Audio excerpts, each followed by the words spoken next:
Welcome. Good evening. My name is Deanna Bolio, and I work in community outreach at VTA. Today, we are here to talk about the third phase of the Equitable VMT, or Vehicles Miles Travel Mitigation Program. Due to technical issues, we were unable to save the recording of our community meeting held on November 21st, which included both a presentation and a discussion period with community members. But we will be giving you a little bit of an encore presentation today, which with this recording, which will be shared. And we appreciate your interest in our project.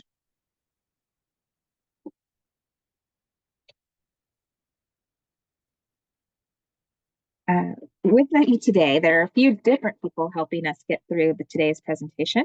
Like I said, I'm Deanna Bolio. I'm here with Rob Swerk, the project manager for this project, who will be speaking in just a few moments. And we have our interpreters, Quinn Doan for Vietnamese, Aldo Ruiz Rivero for Spanish, and Junting Tan for Mandarin. Throughout this presentation, we will talk about the program goal and community engagement that was done as part of the earlier phases. We'll talk about what this program could fund. We'll talk about how input from the community helps shape the final framework and how the program would affect you. And then we'll conclude with some next steps. So just a little brief touch on what VTA does. VTA is involved in all transportation serving Santa Clara County. So we serve the entire county in ways that include transit, construction, and the planning and funding of transportation projects. Now I'm just going to pause here and pass the baton to my colleague Rob to talk more about the VMT project.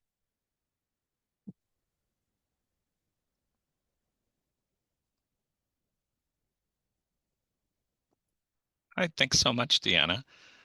So we will now talk a little bit about the background for this program and what the program goals are. Next slide. So what is Vehicle Miles Traveled, or VMT? In short, VMT is the amount of driving that happens in a given area over an amount of time. And recently, the state of California changed the laws so that it is important for us to analyze the amount of driving, or VMT, that is generated by projects like development projects, residential developments, office buildings, retail shops and restaurants, and so forth. We have a video on the project website, which is linked at the end of this presentation, that talks a little bit more about what VMT is and why it matters. But one key takeaway is that reducing VMT can help provide a lot of different benefits, including better air quality, less noise pollution, more travel options, a more active community for people to walk and bike, and safer streets so that vulnerable users of the roads are not hit by cars and in collisions as often. And there are other benefits, even, for instance, reducing the amount of space, important land that is devoted to parking and roads. Next slide, please. So the goal of this program, the Equitable Vehicle Miles Traveled Mitigation Program, is to reduce driving and expand travel options for people to get around Santa Clara County. And we want to do that in a way that works across jurisdictional lines. So in other words, works across different cities and across the county. And it also improves social equity. What we mean by that is it helps improve the lives of people who have fewer resources and who need things the most. Next slide. So why should we really care about this? Well, this program could potentially generate millions of dollars over the life of the program if it were established. We don't have an exact estimate yet, but we believe that it could generate millions of dollars. And in terms of the structure of the program, the project team has been looking at a way to structure it called a VMT exchange that would allow it to be flexible to adapt and respond to different shifting community needs over time, because priorities of communities shift, and we would want a program like this to be able to shift over time to be responsive to the needs when development happens. Next slide, please. So I'm going to talk next about the community engagement that we've done for the project. And we have done quite a bit. One of the things that we have done is reached out to both technical stakeholders, so staff at the cities and the county of Santa Clara over the course of the project, as well as community members, residents of equity communities around the county, and community organizations. And we've done that over three main phases shown on the slides here. During phase one, we talked with a broad selection of community members and stakeholders to hear about needs that the community has in terms of transportation and travel, and then to talk about general categories of improvements of things that would reduce VMT and help improve travel options so that it, address the needs that people identified. In the second phase of the project, we kind of filtered and refined those what we heard in the first phase, and we talked about some specific types of improvements, specific VMT reducing projects. We got input on those, and some of that went into kind of refining those example projects, and some of it was also just useful information that we could pass along to cities, the county, and other places, other even departments within VTA.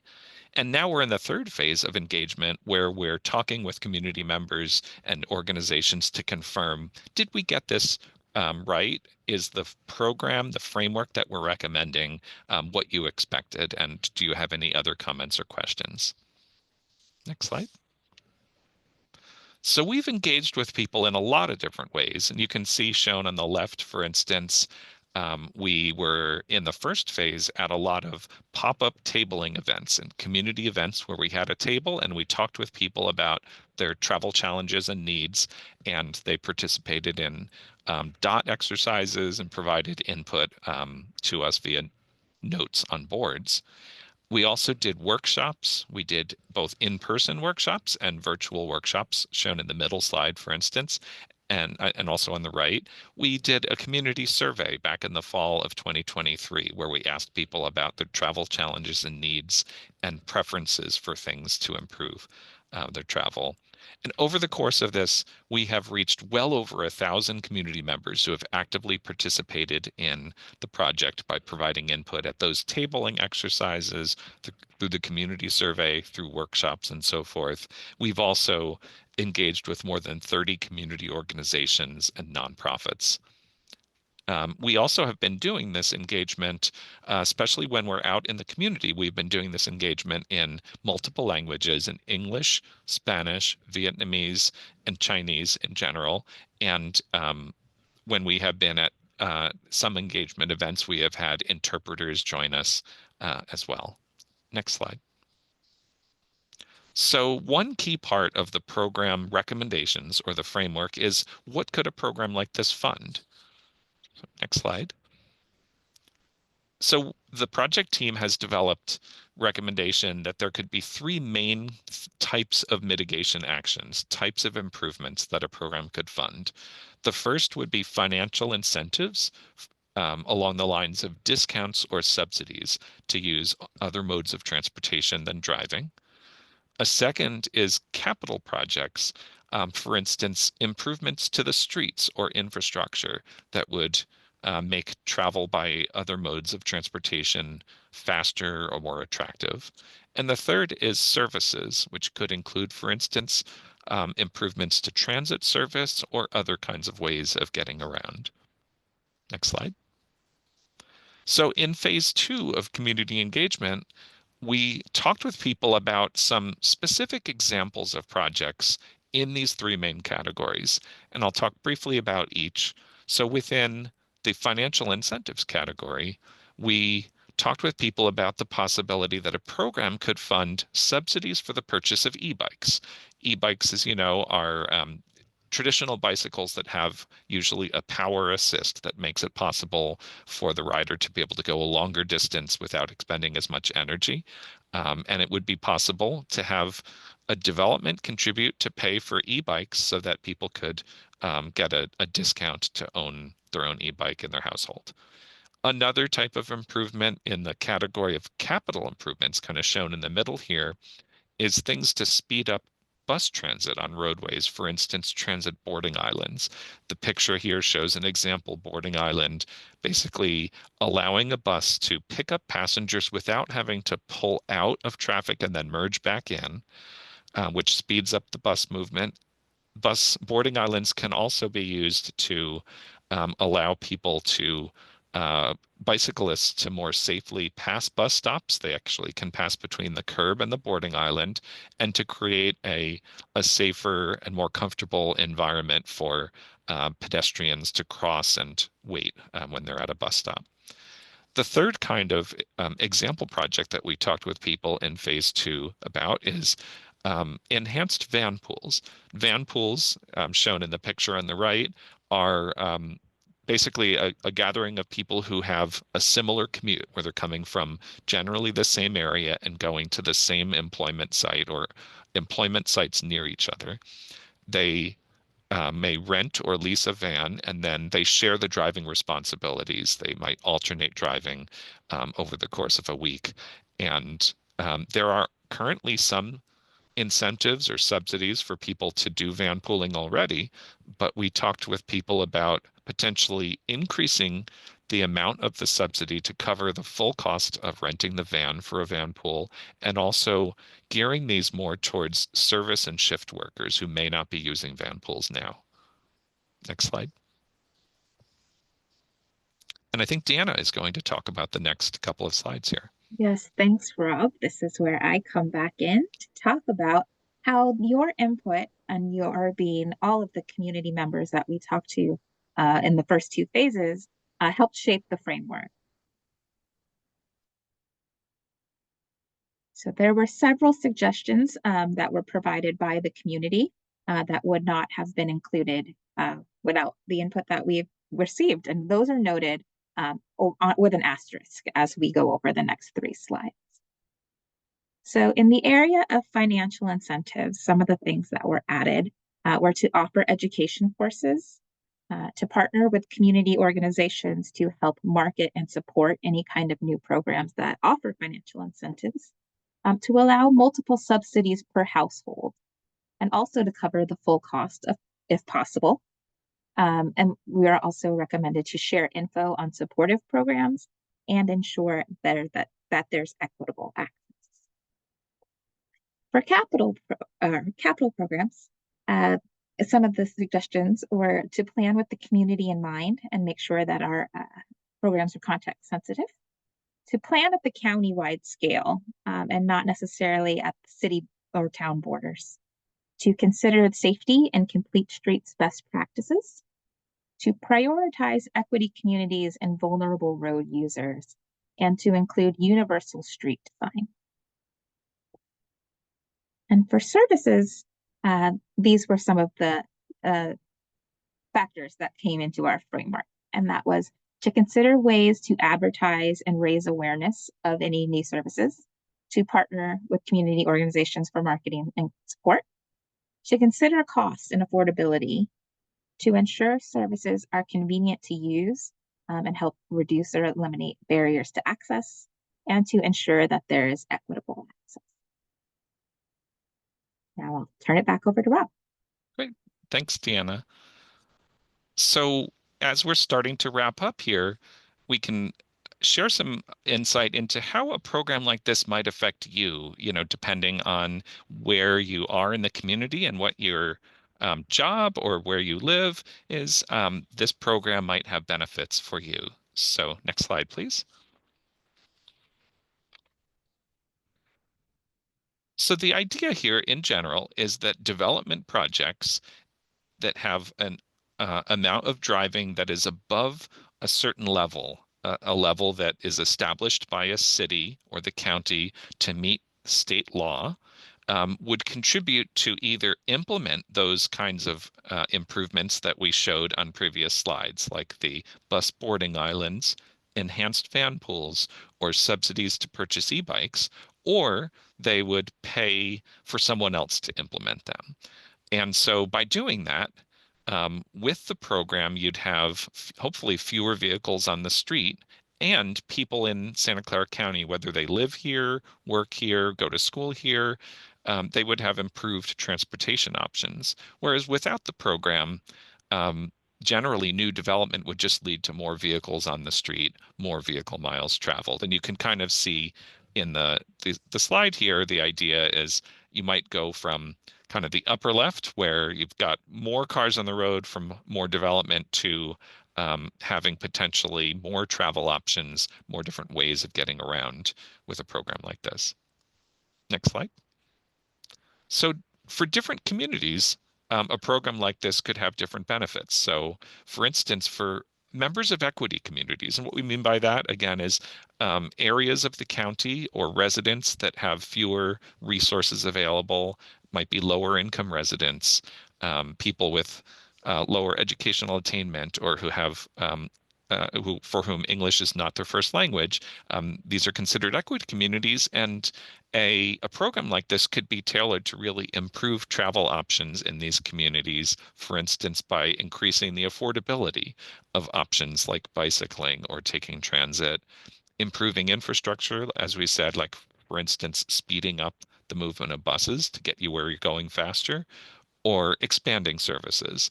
And overall, the idea would be this could help you get to work or school, shopping, other places that you like to go. Next slide. For cities in the county, a program like this would have benefits by offering another option for reducing VMT or driving from development projects, because as we said, the state has now asked us to focus on reducing driving with a change in state law. And this would help offer another option for cities in the county. It would help them meet state environmental goals and city and county level environmental goals. And it could also help streamline development so that it helps meet housing production goals and goals for jobs as well. As we all know, it's really important to be able to produce housing.